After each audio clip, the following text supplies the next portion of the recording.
Hi, and welcome to the 2021 Economic Depression and Preparation Channel. I'm your host, Tony. Thank you so much for joining me on this middle of the week, February 10th, 2021 edition. Please be sure to hit that subscribe button. It helps to support this channel to continue to provide you with the latest financial, pure, unadulterated news in America today. So today, we're going to get right into it. We're going to be talking about three things. First, the initial jobless claims, the unemployment rate, real unemployment rate, according to shadowstats.com, and also according to Federal Chairman Reserve Jerome Powell himself. And we're going to be talking about his comments, as well as we're going to be talking about how much money we've already spent on the the health crisis package already, and more that's continuing to come as we get deeper and deeper into this depression, what we're going to be expecting here. So let's jump right into it here. I'm going to show you the situation here, and I'm going to show you what's going on with this economy. Okay, first thing here, we're going to look at initial jobless claims. Now, what you're looking at is a graph of initial jobless claims every week. On Thursday at 8:30 a.m. in the morning, we get jobless claims data from the Bureau of Labor Statistics, or FRED, they call it. This is the data we look at. And what you can see clearly here is an increase in jobless claims right here as the pandemic started last year in March. So it's been almost 1 year. Look at how many initial jobless claims there are. It's shooting up vertical. So when this thing started, as you can see, things were flatlined. Let's go back before the pandemic. Look at how things are flat. Before the pandemic, we only had, this seems small, but it's still a lot, 216, 215, 237,000. Okay, just before the pandemic started, February the 1st last year, 2020, we had 201 initial jobless claims, okay, those filing for initial unemployment benefits. Now, watch in March when we went into lockdown, watch how this spikes. Look how many jobless claims, 6,867,000 initial jobless claims, okay. That's almost the entire population of New York City in jobless claims in 1 month. Isn't that crazy? Now, and look how we continue to have this spike in jobless claims even now. Right now, as of the last report, 779,000 jobs have been lost. And these are permanent job losses that Fed Chairman Jerome Powell mentioned today, that he says that these are permanent job losses that are not coming back, that are not returning. And so this is from their own data. This is even if we believe the numbers. Like I said, the numbers could be much higher than this. This is just the official report. I want you to show you the official Federal Reserve report to show you that it's really, really, things are really, really getting concerning out here. The good news is that this kind of slow decline is giving us much time to get right and to get our situation and to prepare for everyone to prepare. So there is good news. The good news is this thing hadn't collapsed already. Many thought it would collapse in 2008. It did not. Many thought it collapse now. Well, we're on the verge of that now. So CNBC.com today. Let's go there. Federal Reserve Chair Powell says that rates will stay low for a while. He says that it can stay low. 0% interest rates are here to stay until 2023. He cites bleak jobs picture. Well, no duh. We have 40 million Americans unemployed right now. And now this is the rate that they use. 6.3% is the official unemployment rate. But Jerome Powell said the employment picture is a long way from where it needs to be. No duh. The real unemployment rate is at 20%, ladies and gentlemen. Powell said that he noted himself that the actual unemployment rate is closer to 10%. You got to add 10% more to that because the media he has to make a good presentation, So you got to. It's really 20% is the unemployment rate. And he said the Fed needs to stay focused on its, quote, broad and inclusive employment goal. They're still hoping to get the full employment. Well, that's not going to happen, ladies and gentlemen, because a lot of things is going to go on. Now, we've only added last month 40,000 jobs last month, okay? Listen, right here, non-farm payrolls rose by just 49,000 in January and fell by almost 227,000 in December. More than 10 million workers are without jobs. We know it's 40 million workers. So that's got to be changed. So this is really, really concerning. And this is on top of what's going on here with the inflation. Inflation is increasing dramatically in January. Let's get the numbers here for you. I want to make sure. We'll come back. We'll come back to that. I want to come back to the inflation. But listen, this is how much was spent on the stimulus package so far. Take a look at this, guys. Now, for the regular American, so far we've received 2 checks if we've gotten the full balance. The first check, if you remember, gave direct helicopter payments to Americans of $1,200, right? The second check that you received gave you $600. So that's a total of that's a total of $1,800 there. No, it's a total of let me do the math. Okay, so that's then the next check is going to be a total of $1,400 if you make a certain amount. So we've got $1,200 plus $600. That's $1,800 there. Yeah, right. And then plus if we get this $1,400, that'll be $3,200 in direct payments to Americans. But look how much is spent on the COVID-19 relief package bills that we've had so far. And so far, there's been 2 acts, not counting the CARES Act. This counts everything.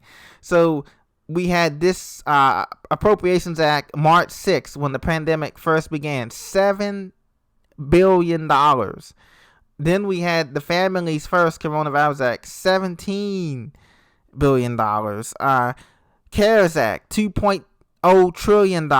Paycheck Protection Program, remember that? The loans for the small businesses, even though 60% of small businesses are shut down now permanently in America, from San Francisco to New York to Chicago and down to Florida. Isn't that crazy? $483 billion. Billion dollars. And then $10 billion to President Trump's executive actions enacted on August 8, 2020.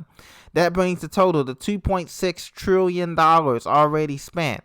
Now, as noted, including the tax provision, the total value of the legislation rises to about $3.5 trillion.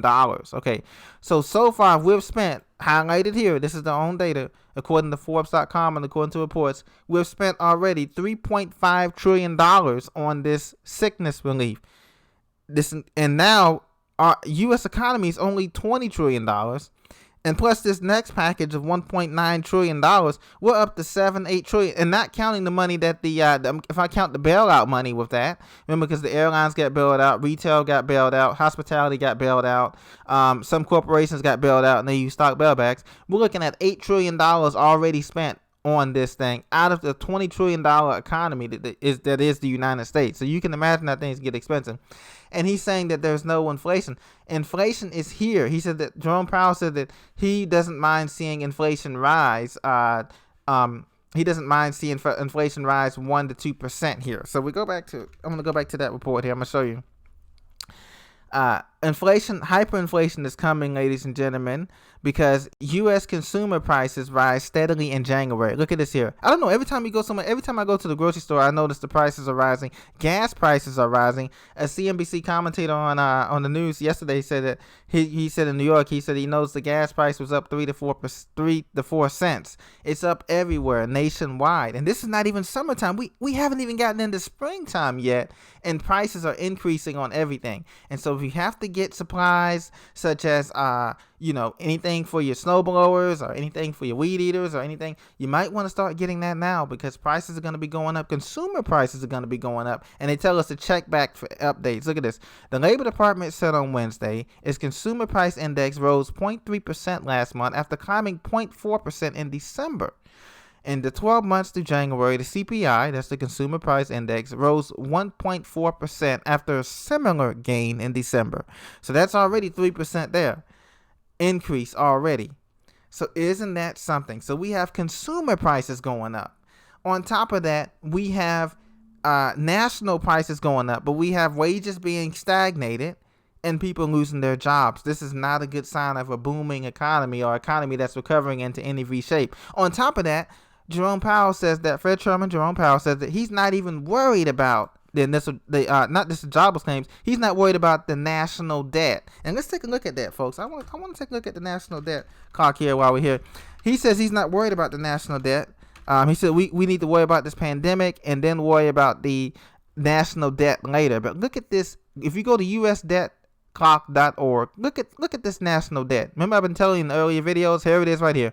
We're over $27 trillion in U.S. national debt.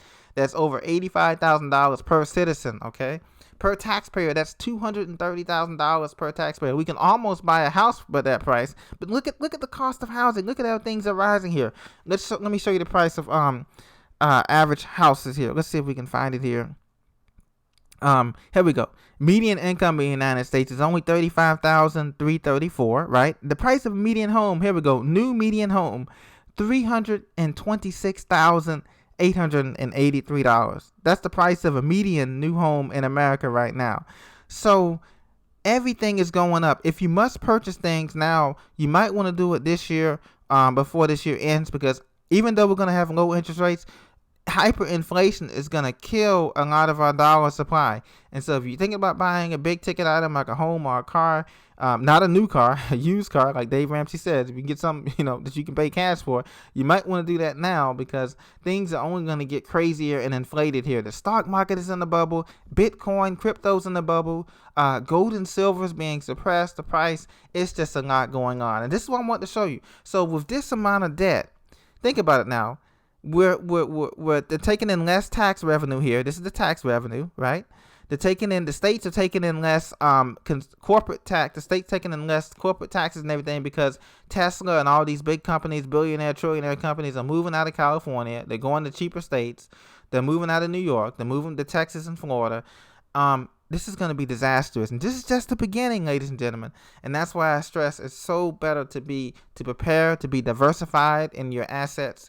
And the money that you do have, to spend it wisely, because we're going into a bad situation. If Jerome Powell has to admit that this data here is saying that 10%, we're looking at unemployment really at 20%, and it's going to be a long recovery. As a matter of fact, I'm revising my recovery to just looking at the 10-year note and the 2-year note, bond notes.